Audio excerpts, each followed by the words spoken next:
आप सभी मित्रों को मेरा नमस्कार। मित्रों, आज मैं आपको बताने जा रहा हूँ आपके जीवन में सबसे ज़्यादा धन कौन से समय में आएगा, आपका लाइफ का गोल्डन पीरियड कब रहेगा। बहुत ही आसान तरीके से मैं आपको समझाऊंगा। ज्योतिष का एक विशेष सूत्र है जो आप बहुत ही ध्यान से सुनना और इस वीडियो को अंत तक देखना, जिससे कि आप अपनी कुंडली में स्वयं निकाल पाएंगे कि आपका सबसे अच्छा पीरियड लाइफ का कब रहेगा, कब आपको ज़्यादा से ज़्यादा धन प्राप्त होगा। ये मैं आपको आज बहुत ही आसान तरीके से समझाने जा रहा हूँ। देखिए, ये है एक लगन कुंडली। इस लगन कुंडली में, ये वृषभ लगन की कुंडली है। 2 अंक जो यहाँ लिखा हुआ है लग्न में, ये लग्न लिखा हुआ है, यहाँ 2 अंक लिखा हुआ है। 2 अंक यानी कि वृषभ लगन की कुंडली। तो ये वृषभ लगन की कुंडली है। मैंने आपको पहले भी बताया, लग्न से स्वयं का व्यक्तित्व देखा जाता है कि हमारा व्यक्तित्व कैसा है। मोस्ट इम्पोर्टेंट, जीवन में कामयाब होने के जो दूसरा घर है धन का घर, क्योंकि बिना धन के कुछ भी नहीं हासिल होता। धन बहुत ज़रूरी है। तो ये धन का घर हो गया। ये चौथा सुख का घर है, ये सुख का घर हो गया। और यहाँ से ठीक 9वां घर यानी कि ये भाग्य स्थान हो गया। तो देखो, भाग्य भी जरूरी है, बिना भाग्य के तो धन प्राप्त नहीं हो सकता। धन मिल जाए और सुख ना मिले तो धन का भी कोई महत्व नहीं है। तो धन भी सुख भी, और सुख और धन तभी मिलेंगे जब भाग्य साथ देगा। तो ये भाग्य स्थान और भाग्य, इन तीनों के साथ में ये लाभ स्थान। लाभ भी जरूरी है। लाभ होगा तभी धन संग्रह होगा, धन होगा तभी सुख मिलेगा, और सुख, ये सब चीज़ें जब मिलेंगी जब भाग्य साथ देगा। तो मित्रों, आज मैं आपको बताऊंगा कि लग्न, दूसरा, चौथा, 9वां, 11वां। अब क्या है कि पहले तो हम लग्न की संख्या देख लेंगे कि लग्न में कौन सी संख्या बैठी हुई है। तो लग्न में 2 अंक बैठा हुआ है, तो यहाँ हम 2 लिख देंगे। अब देखेंगे हम दूसरा घर धन का। धन के घर में कितना अंक है? यहाँ 3 अंक है, तो यहाँ 3 लिख देंगे। अब देखेंगे हम चौथा घर, 1 2 3 4। इसमें देखो, ये तो मैंने वृषभ लगन की कुंडली ली है। आपकी सिंह लग्न की हो या कन्या लग्न की हो, किसी भी लग्न की हो, तो यहाँ जो भी अंक हो उसको लिख लें इस जगह पे, यानी कि यहाँ से ठीक दूसरे घर में जो भी अंक हो उसे लिख दें, और यहाँ से ठीक चौथे घर में जो भी अंक हो उसे लिख दें आप 5। अब आ जाएंगे यहाँ से ठीक 9वें घर। ये 9वां घर है भाग्य स्थान। इसमें जो भी अंक हो हम उस अंक को लिख देते हैं। जैसे कि यहाँ 10 लिखा हुआ है, हमने 10 लिख दिया। अब हम देखेंगे कि हमारे लाभ स्थान में कौन सा अंक है। तो लाभ स्थान में इस कुंडली में 12 अंक हैं, तो हम 12 लिख देंगे। आपकी कुंडली में जो भी अंक हो आप उसे ही लिखें। तो ये लिख दिया हमने 12। अब देखिए मित्रों, हम इनका योगफल ले लेंगे। 2 + 3 5 + 5 10, 10 20 और 12 32। इसका योगफल हुआ हमें प्राप्त 32। अब देखिए, ये तो हमने ये 5 घर ले लिए, लग्न, द्वितीय, चतुर्थ, 9वां और एकादश स्थान। अब देखिए, इन घरों में जो भी ग्रह बैठे हुए हैं हम उन ग्रहों का मूलांक भी लेंगे। जैसे लग्न में कोई भी ग्रह नहीं है तो हम इसे बिल्कुल खाली छोड़ देंगे लग्न को। अब दूसरे घर में जो चंद्रमा बैठे हुए हैं, चंद्रमा का मूलांक देखिए, मैंने मूलांक के लिए यहाँ लिख दिया है कि सूर्य का मूलांक 7 होता है, चंद्र का मूलांक 3 होता है, मंगल का 10 होता है, बुध का 6 होता है, गुरु का 9 होता है, शुक्र का 5 होता है, शनि का 1 होता है, और राहु और केतु ये 0 मूलांक के होते हैं। अब मित्रों, हम जानेंगे कि दूसरे घर में चंद्रमा बैठे हुए हैं, तो चंद्रमा का हम देख लेंगे कि मूलांक कितना है, 3। तो यहाँ भी हम 3 लिख देंगे। ठीक है, इसमें कोई वो नहीं है। तो यहाँ चंद्र है,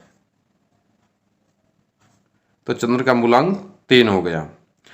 अब हम देखेंगे चौथा घर। चौथे घर में कौन कौन से ग्रह हैं? इस कुंडली में सूर्य और शुक्र हैं। आपकी कुंडली में जो भी ग्रह हों उनके हिसाब से आप नोट कर लें यहाँ पे मूलांक। तो सूर्य और शुक्र, देखिए सूर्य का मूलांक कितना है, 7।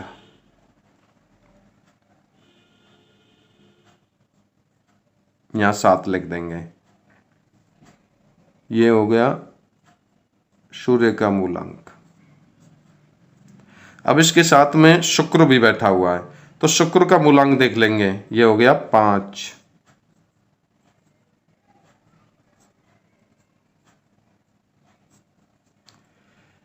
ये 5 हो गया। अब देखेंगे हमारा लग्न हो गया, द्वितीय स्थान हो गया, चतुर्थ स्थान हो गया। नेक्स्ट कौन सा है, 9वां स्थान। 9वां स्थान ये रहा। अब इसके अंक तो हमने ले लिया, लेकिन इसमें ग्रह कोई नहीं है, तो हम इसे खाली छोड़ देंगे। अब देखेंगे हमारा 11वां स्थान। 11वां, यहाँ से 11वां ये आएगा, 1 2 3 4 5 6 7 8 9 10 11। अब ये 11 हो गया। इसमें कौन सा ग्रह बैठा हुआ है, राहु। तो राहु और केतु जो हमने बताया ये बिल्कुल 0 0 है।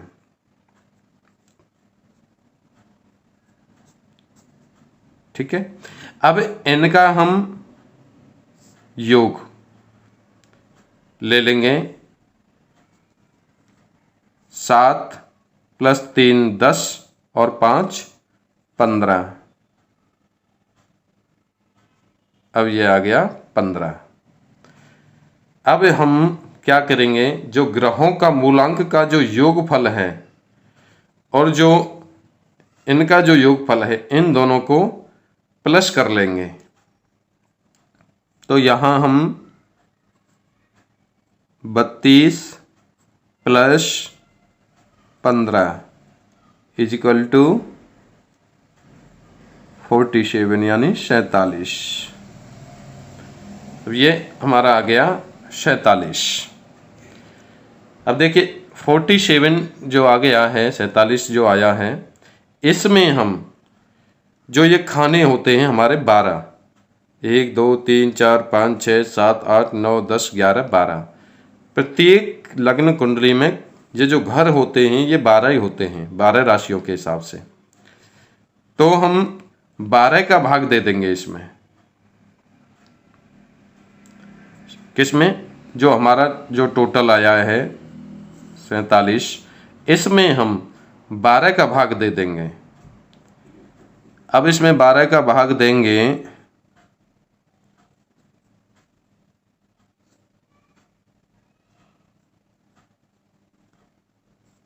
तो यहाँ देखेंगे 12 दूनी 24, 12 × 36, 12 × 48 तो ज़्यादा हो जाएगा।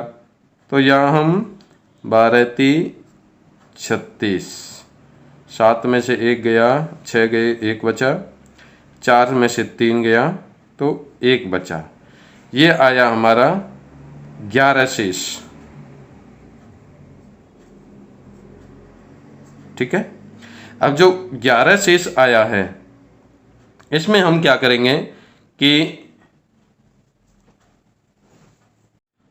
देखिए जो 11 शेष हमें बचा है, जो शेष फल हमारा जो 11 आया है, अब देखेंगे कि हमारा धनेश कौन है। धनेश यानी धन भाव का मालिक, जो दूसरा घर है, लग्न से जो दूसरा घर है, इसमें देखेंगे कौन सा अंक है। यहाँ 3 अंक है।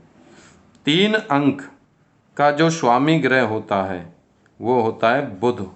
देखिए कौन से अंक का कौन सा स्वामी होता है, मेष का मंगल, वृष का शुक्र होता है और मिथुन का बुध होता है। 4 का जो स्वामी होता है वो चंद्रमा होता है, 5 का सूर्य होता है, 6 का बुध होता है, 7 का शुक्र होता है, 8 का मंगल होता है, 9 का बृहस्पति होता है, 10 का शनि होता है, 11 का भी शनि होता है। 10 और 11 दोनों का शनि होता है, 12 का बृहस्पति होता है और 1 का फिर मंगल होता है। तो यहाँ 3 अंक है, हम देखेंगे 3 अंक का जो स्वामी बुध है, तो देखेंगे कुंडली में बुध कहाँ पे है। देखिए जरूरी नहीं है आपके यहाँ 3 ही हो, 5 हो, 7 हो, जो भी हो उसका स्वामी देख ले, वो स्वामी कहाँ बैठा हुआ है। धन का मालिक धनेश, तो यहाँ धनेश पंचम स्थान में बैठा हुआ है, ये बैठा हुआ बुध। बुध से ठीक जहाँ बैठा है वहाँ से ठीक 11वां घर देखेंगे हम, जो 11 शेषफल आया है हमारा 1 2 3 4 5 6 7 8 9 10 11 जो आया हमारा ये आया। ठीक है, अब आपकी कुंडली में कुछ भी हो सकता है, चाहे आपका शेषफल 7 आए 5 आए। जैसे मान के चलो आपका शेषफल यहाँ 5 आ गया होता, तो जो धनेश बैठा है, जैसे यहाँ धनेश बैठा है तो 1 2 3 4 5 हम इसे ले लेते हैं। 7 आ गया होता तो यहीं से 7 गिन लेते हैं, जहाँ धनेश बैठा है वहीं से जो शेषफल आया उतनी संख्या में आप घर गिन लें। अब देखेंगे कि इसका जो स्वामी ग्रह कौन सा है। इसका जो स्वामी ग्रह है चंद्रमा, यानी कि हमारे पास आया है कि इसका स्वामी ग्रह चंद्रमा। अब जब भी इस जातक पे चंद्रमा की महादशा आएगी, वो इसके लिए सबसे ज़्यादा गोल्डन पीरियड रहेगा। सबसे ज़्यादा गोल्डन पीरियड रहेगा जब भी चंद्रमा की दशा आएगी, सबसे ज़्यादा धन की बरसात इसके जीवन में होगी।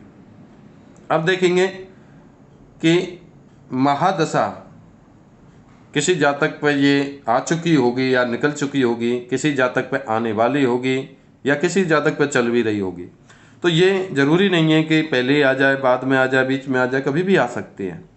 तो जब भी ये दशा आएगी इस ग्रह की, उसके जीवन में 101% सबसे ज़्यादा धन की बरसात होगी, सबसे ज़्यादा धन आएगा। अब देखेंगे कि इस महादशा में अंतर्दशा कौन सी सबसे ज़्यादा बढ़िया रहेगी। तो जो ग्रह, जो खाना जो हमारा आया है घर 4 अंक है, इसमें कोई भी ग्रह बैठा हुआ हो, जैसे यहाँ शनि बैठा हुआ है, तो चंद्र मध्य शनि की जब भी अंतर्दशा आएगी इस जातक पे, वो और ज़्यादा इसका सबसे ज़्यादा गोल्डन पीरियड रहेगा। महादशा में, चंद्रमा की महादशा में शनि की अंतर्दशा, इसमें आपका कोई कुछ भी आ सकता है।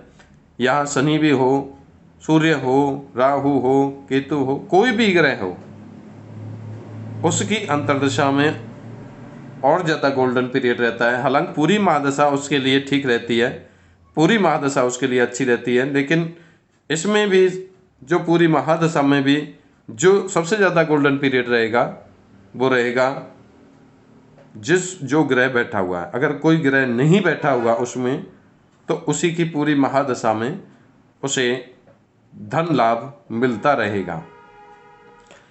तो मित्रों, बहुत अच्छी तरीके से, बहुत आसान शब्दों में मैंने ये सूत्र ज्योतिष का आपको दिया है।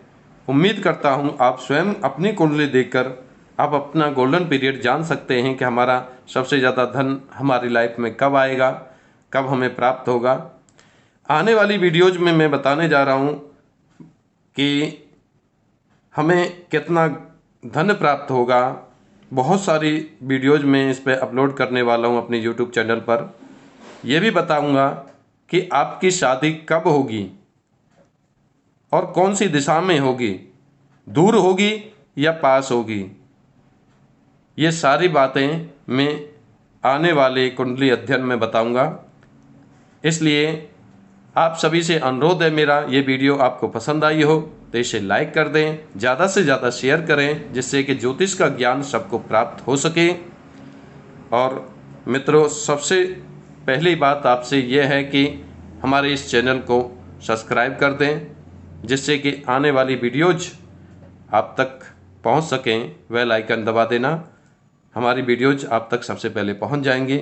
मित्रों, इन शब्दों के साथ में मैं एस्ट्रोलॉजर HD शर्मा आपसे विदा लेता हूं। मेरा प्यार भरा नमस्कार।